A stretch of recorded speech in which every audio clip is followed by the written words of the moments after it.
멀리 갔더니 저량하고 못나며 슬프고도 외로워 정처 없이 다니니 예수 내 주여 지금 내게 오셔서 떠나가지 마시고 길이 함께 하소서. 예수 내 주여 마음 아파올 때에 눈물 씻어주시고 나를 위로하소서. 예수 내 주여 지금 내게 오셔서 떠나가지 마시고 길이 함께 하소서.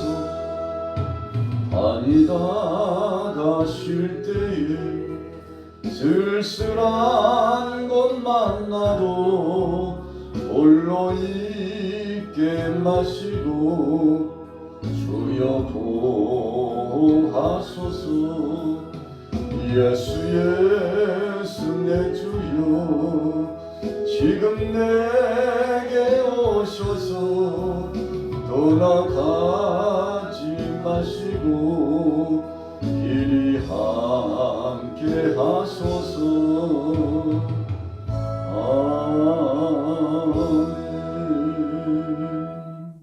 우리가 지난 시간에 다윗이 가는 곳곳마다 이기며 승리하게 되었던 승리의 개선과 이유에 대해서 말씀을 상고했습니다.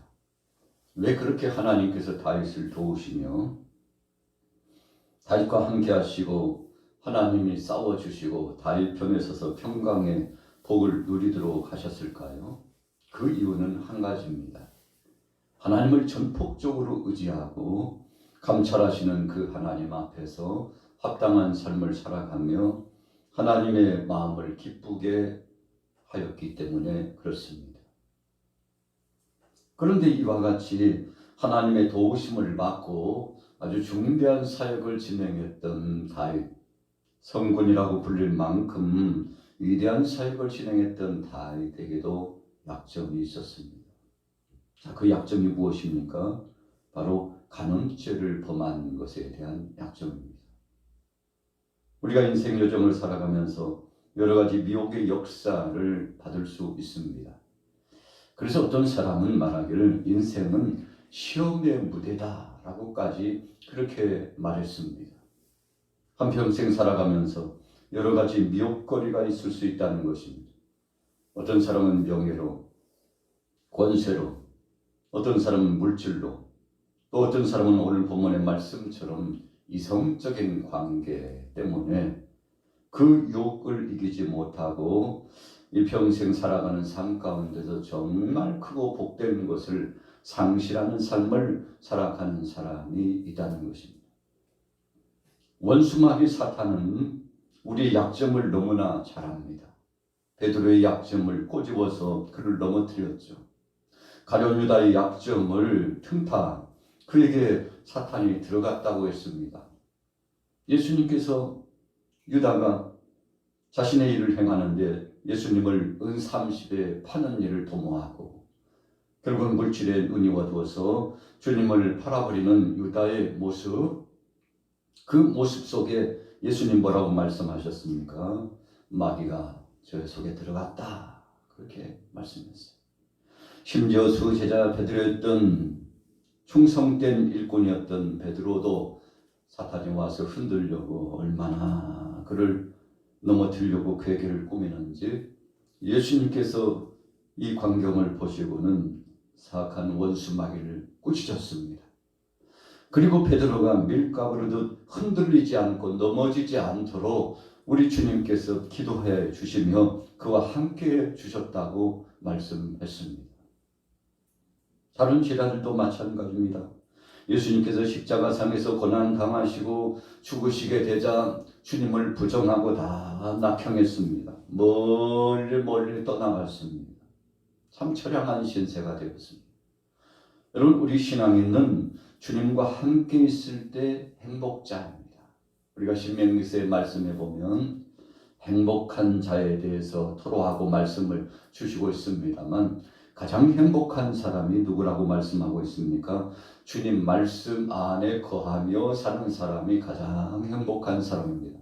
주님 품에 거하여 주님을 떠나지 않고 주님이 주신 생명의 말씀과 그리고 주님이 임재하시는 그 품 안에 거할 때가 가장 행복한 사람이라고 말하고 있죠. 다윗은 참 행복한 사람이었습니다. 언제 그랬나요? 주님과 함께 거하고 주님의 눈동자와 같은 그 눈을 의식하고 있을 때 행복한 자가 되었습니다. 참 긴장했죠. 모든 삶을 긴장하면서 그가 살아나갔습니다. 그러나 오늘 본문 말씀 속에는 긴장의 끈을 풀어놓았습니다. 자신의 육신의 정욕을 통제하지 못했습니다. 절제하지 못했습니다. 몸으로 죄를 범했습니다. 마음으로 죄를 범했습니다. 그 영혼과 육체가 하나님을 거스리며 죄를 범하였습니다. 우리가 10계명 가운데 첫 계명과 둘째 계명은 하나님 한 분만 섬기고 우상을 숭배해서는 안 된다는 말씀으로 시작하고 있습니다. 그래서 결국 10계명의 첫 번째 단락은 하나님 사랑입니다. 하나님을 사랑하고 앙망하고 그분 앞에 경배하고 그분의 어떤 것도 사랑하거나 그분의 어떤 것도 숭배해서는 안 된다는 말씀을 명심하고 살아가는 것이죠. 여러분, 그래서 우상 숭배하지 말라. 우리 인생들에게 주신 계명 가운데 첫 번째 계명이 바로 우상 숭배하지 말고 하나님만 앙망하고 하나님만 섬기라는 말씀이죠. 여러분, 그래서 결국 행복이라고 하는 것은 하나님만 섬기고 하나님께 집중하고 그분이 감찰해 보고 계시니 그분을 의식하면서 사는 것이 행복이죠. 그러나 오늘 다윗이 그러지 못했다는 것입니다. 나단 선지자를 급파하셨습니다. 그리고 죄를 범한 다윗을 향하여서 책망의 말씀을 주셨습니다. 그를 향하여서 직설적인 말씀을 주시지 아니하시고 한 예를 들어서 왕이여, 한 부자와 가난한 사람이 있었는데 그 부자에게 손님이 왔죠.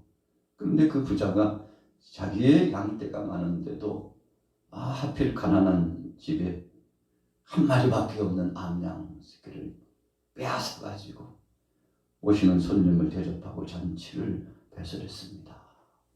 그랬더니 다윗이 화가 나가지고 아니 그런 사람이 어디 있어 도대체, 죽어 마땅한 자보다 그리고 4배나 갚아야 된다. 이 두 가지 포인트를 고백하게 됩니다. 그때 나단 선지자가 하나님의 뜻을 전합니다. 왕이여, 왕이여, 바로 그 사람이 당신입니다.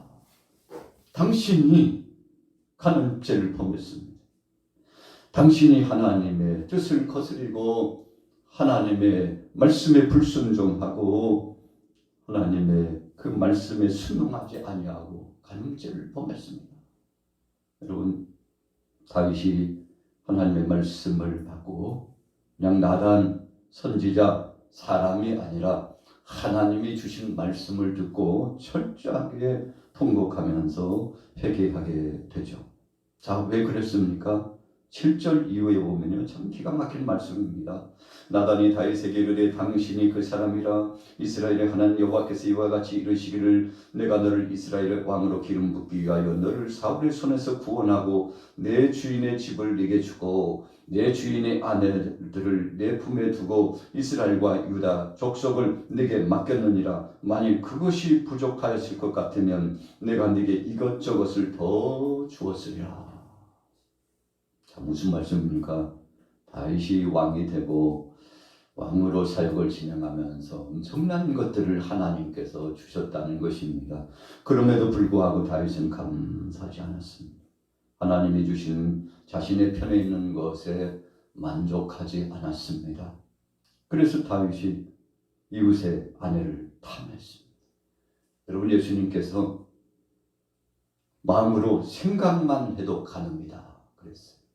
여러분, 사람들이 이런 죄의식을 느끼지 못하고 살아요. 그래서 하나님께서 주신, 정말 하나님께서 사람으로 주신 것에 만족하지 못하고 이웃의 것을 탐내고, 그리고 또 양심의 가책도 없이 살아가는 인생들이 얼마나 많습니까? 오늘 다윗이 그랬습니다. 당신에게 뭔가 부족했더라면 하나님께서 더 주셨을 텐데 어찌하여 이웃의 아내를 탐하였나이까? 여러분, 다윗이 철저하게 회개했죠. 나단 선지자가 주신 말씀, 의미심장한 말씀이 10절에 나타납니다. 자, 뭐라고 말씀했습니까? 이제 네가 나를 없이는 여기고 햇사람 우리아의 아내를 빼앗아 네 아내로 삼았은즉 칼이 내 집에서 영원토록 떠나지 아니하리라. 여러분, 핵심적인 포인트는 네가 나를 없인 여겼다 그랬어요. 다윗이 간음죄를 범하고 이웃의 것을 탐하여 빼앗았는데 우리아를 죽였지 않습니까? 전쟁터에 편지 써서 보내가지고 의도적으로 11장 15절 말씀처럼 그 편지를 써서 이르기를 너희가 우리아를 맹렬한 싸움에 앞세워 두고 너희는 뒤로 물러가서 그로 맞아 죽게 하라. 참, 다윗이 하나님이 감찰하시는 하나님의 눈을 의식하지 못했어요. 왜 그렇습니까? 정욕으로 눈이 가려졌기 때문에 그렇습니다.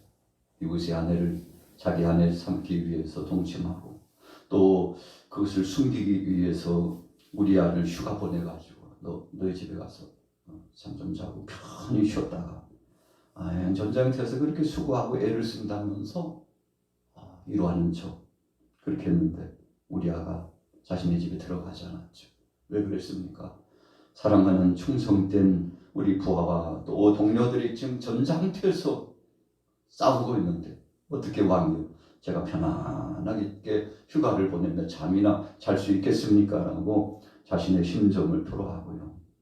알겠습니다. 대답은 했지만 사신을 통해서 감시해 보니 자기 집에 들어가지 않고 결국은 우리아가 왕의 명령에 불순종했다는 말을 듣고는 죽이기로 결단하게 되지 않습니까?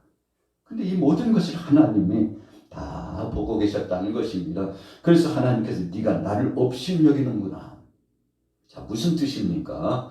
하나님이 감찰해 보고 계심에도 불구하고 죄를 범하며 하나님의 뜻을 거스리는 것을 보고 하나님 말씀하시기를 다윗아, 네가 지금 나를 없인 여기는구나. 내가 눈에 보이지 않느냐? 여러분, 요셉이 죄를 범하지 않고 육신의 정욕의 미혹을 이겼던 이유가 무엇입니까?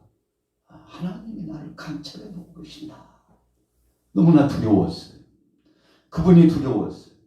여러분, 그래서 당신의 집에 칼이 영원히 떠나지 않는다. 여러분, 우리가 이 몸으로 죄를 범하면 하나님께서 몸을 치시고, 여러분, 그래서 얼마나 두렵고 떨리는 것입니까? 예수님은 마음으로 생각만 해도 죄다 그렇게 말씀하셨는데 이 간음죄라고 하는 것이 얼마나 큰 죄인지, 그가 회개해서 하나님께서 용서는 하셨지만 그러나 어떻게 되었습니까? 하나님께서 그 가정에 참 파란만장한 고통을 겪도록 했습니다. 왕이여, 왕이 회개해서 죽지는 않겠지만 그러나 당신의 가정에 앞으로 정말 눈물 날 일이 많게 될 것임을 말씀해 주었지 않습니까? 여러분, 그래서 우리가 10계명 가운데 영적 간음, 우상 숭배 아닙니까? 하나님보다도 더 사랑하는 것이 있으면 우상 숭배입니다. 영적으로 간음하는 것이죠. 그래서 예수님께서 두 주인을 섬길 수 없나니 그랬어요. 여러분, 우리가 무엇에 집착하는가를 보면 그 신앙의 수준을 알 수 있습니다. 말씀에 하나님의 뜻에, 그리고 생명의 복음을 증거하고자 끊임없이 하나님의 영광을 드러내고자 하나님의 뜻을 쫓아서 집중하면 그것을 통하여서 아름다운 열매를 맺지만, 여러분, 본질적인 하나님의 뜻, 그 의미는 제쳐두고 허상에 몰입하고 허상에 관심을 갖고 그 허상에 쫓아나가면 참 안타까운 상황들이 벌어지죠. 오늘 다윗이 본질을 쫓아가지 못했습니다. 육신의 껍데기, 정말 정욕적인 그 허상을 쫓아가다가 참 그가 평생 고통을 안고 살아가게 되지 않았습니까? 자신의 자녀들이 결국은 육체적인 간음 죄를 또 범하게 되고, 그래서 다윗이 눈으로 목도하는 가운데 자신의 여인들이 고통을 당하게 되고, 여러분 이런 고통의 순간들이 왜 찾아왔습니까? 몸을 통해서 죄를 범한 거, 몸을 통해서 죄를 범하는 그 현장들을 눈으로 똑똑히 목도하여 보도록 하나님께서 징치하셨던 것입니다. 여러분 그래서 우리의 삶 일거수일투족, 언행심사, 행동거지를 늘 조심해야 됩니다. 여러분 그래서 오직 하나님이 주시는 것에 감사하고 하나님 앞에 영광 돌리면서 이런 영적 간음, 육체적인 간음이 혹시나 우리의 삶 가운데 없는지 여러분 우리가 늘 돌이켜 봐야 되는 거 아니겠습니까? 자 13절에 보세요. 다윗이 나단에게 이르되 내가 여호와께 죄를 범하였노라. 나단이 다윗에게 말하되 여호와께서도 당신의 죄를 사하셨나니 당신이 죽지 아니하려니와. 여러분 다윗이 하나님 앞에 철저하게 회개했습니다. 우리가 다윗의 장점이 있다면 죄를 범한 다음에 하나님의 말씀이 전해지면 즉시 양심의 가책을 느끼고 철저하게 회개하죠. 그리고 그 일을 끊습니다. 주님 죄를 범하였나요? 용서하여 주옵소서. 주님 용서하여 주옵소서. 눈으로 죄를 짓고 마음으로 죄를 짓고 이 육체가 죄를 범했습니다. 하나님 내 죄를 용서하여 주옵소서. 여러분 하나님한테 철저하게 회개했습니다. 그래서 사울은 기회를 얻지 못했지만 회개가 없으므로 기회가 없었어요. 그런데 다윗은 똑같은 죄를 범했음에도 불구하고 회개함으로 말미암아 돌이킴으로 말미암아 육신의 것을 끊음으로 말미암아서 하나님이 그를 용서하셨죠. 그래서 당신이 죽지는 아니하려니와. 사울 왕은 어떻게 됐습니까? 회개가 없으므로 전장에서 아주 비참하게 죽음을 당하고 자신의 자녀들도 죽게 되는 고통스러운 역사가 드리워졌죠. 오늘 다윗이 회개했습니다. 하나님께서 용서하셨고 그가 죽지는 않았지만, 자 오늘 13절 후미에 당신이 죽지는 않겠지만 그랬어요. 참 이게 서글픈 거죠. 하나님이 용서는 하셨지만 그가 회개함으로 용서는 했지만, 그러나 여러분 우리가 나무의 못을 받고 못을 빼면요 흔적이 남아요. 그래서 세상 사람들은 그냥 그럭저럭 살다가 회개하면 되는 거 아니야? 물론 용서는 받을 수 있죠. 그러나 그 죄 흔적의 고통이라고 하는 것은 참 괴롭고 고통스러운 것임을 우리 인생들이 잘 알지 못해요. 그래서 마음으로 죄를 짓고 입술로 죄를 범하고 눈으로 죄를 범하고, 여러분 그렇게 되는 거 아니겠습니까? 그 죄에 대한 값이 얼마나 끔찍한지를 알지 못해요. 여러분 그래서 하나님이 명시하신 그 말씀대로 살지 못하고 그냥 자기 생각으로 자기 중심으로 판단하고 결정하고 나가죠. 어리석은 인생들 아니겠습니까? 자 14절에 보세요. 결론입니다. 이 일로 말미암아 여호와의 원수가 크게 비방할 거리를 얻게 하였으니 당신이 낳은 아이가 반드시 죽으리이다 하고 나단이 자기 집으로 돌아가니라. 여러분 육체로 죄를 범하고 정신으로 마음으로 죄를 범하고 하나님 앞에서 죄를 범했던 그 죄값을 하나님께서 다윗에게 물으셨죠. 어떻게 물으십니까? 가장 사랑한다고 생각하는 아이를 데려감으로써 하나님께서 물으셨죠. 네가 가장 소중한 이웃의 것을 빼앗아서 그것을 가지고서 네 것이냐, 그것을 가지고서 네 것이라고, 네 것이 아님에도 불구하고 너의 것이라고. 여러분 그래서 아들이 고통스럽게 죽어가는 장면을 목도할 수밖에 없는 다윗의 참 안타까운 상황이죠. 여러분, 그래서 다윗이 가장 사랑하는 그 아이가 죽는 그 현장을 목도하면서 그가 식음을 전폐하면서 금식합니다만 하나님은 이미 정하셨어요. 하나님은 그 뜻을 정하셨어요. 그리고는 다윗과의 정말 고통스러운 역사가 끊이지 않고 그 아들이 죽은 걸로 끝나지 않았습니다. 사랑하는 아들들이 참 형제 자매들끼리 해서는 안 될 참 안타까운 일이 벌어졌잖아요. 그리고 왕이가 찬탈당하는 고통을 당하면서 멀리 쫓기는 야반 도주하는 참 다윗의 그 고통스러움과 괴로움이 나타났고, 그뿐입니까? 형제들끼리 싸움 막질을 하고, 그리고는 가정이 파산한 만큼 엄청난 위기감이 봉착되잖아요. 이것이 다 무엇 때문입니까? 간음죄 때문에 그렇게 된 것입니다. 전능하신 하나님 앞에서 죄를 범했던 다윗의 그 죄값이 이렇게 드리라고는 생각도 못했을 것입니다. 하나님 말씀을 제쳐놓고 임으로 판단하고 임으로 결정하고 자신의 육신의 소욕으로 정욕으로 쫓아나갔던 그 결과가 참 참담했죠. 그는 한평생 눈물을 흘리면서 회개했습니다. 그 까닭에 하나님께서 그래도 다윗 왕가에 기회를 주셨죠. 하나님은 긍휼의 하나님이시기 때문에 불쌍히 여기심이 있습니다. 그러나 하나님은 또 공의의 하나님이시기 때문에 마땅히 그 값을 물으실 때가 있다는 사실입니다. 오늘 다윗이 하나님 앞에서 자기 자신을 성찰해 보았습니다. 그리고는 전능하신 하나님 앞에 겸비했죠. 평생 그는 하나님이 주신 이 채찍 막대기를 잊지 않고 자기를 성찰하고 반성하면서 새로운 심정으로 살아가고자 했는데, 그래서 결국 하나님께서 긍휼히 여기시고 그의 왕가를 통해서 메시아 되신 예수 그리스도께서 오시는 영광스러움을 경험하게 되지 않았습니까? 자, 오늘 본문 말씀은 어두운 면이 있습니다.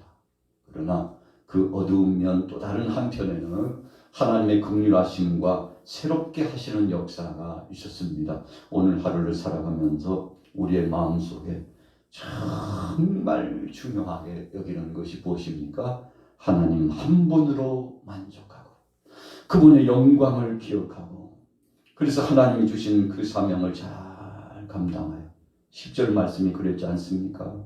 이제 네가 나를 업신여기고, 여러분, 하나님을 업신여긴 죄예요. 하나님이 감찰해 보고 계시는데 하나님 보시지 않을 거라고 생각한 이 착각 속의 죄 때문에 하나님이 징계하셨지 않습니까?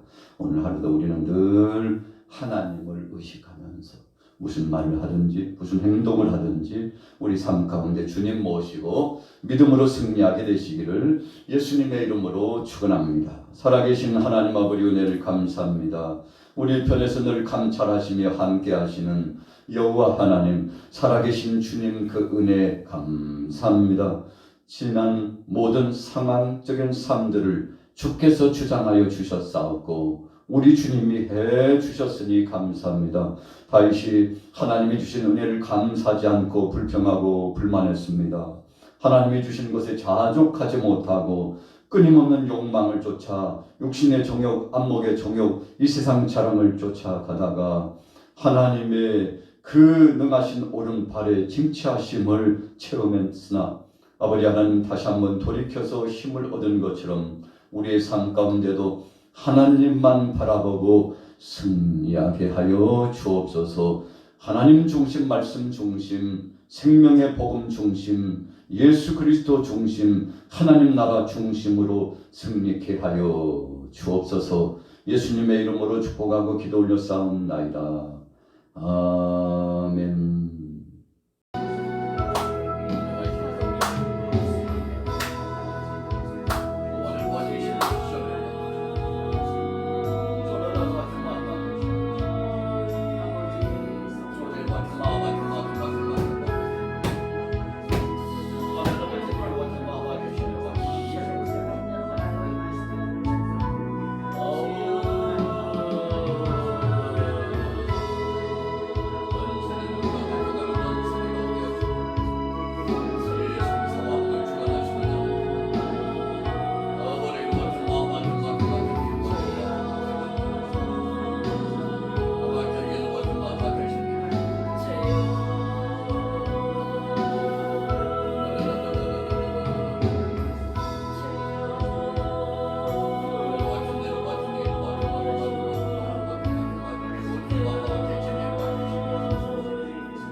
하나님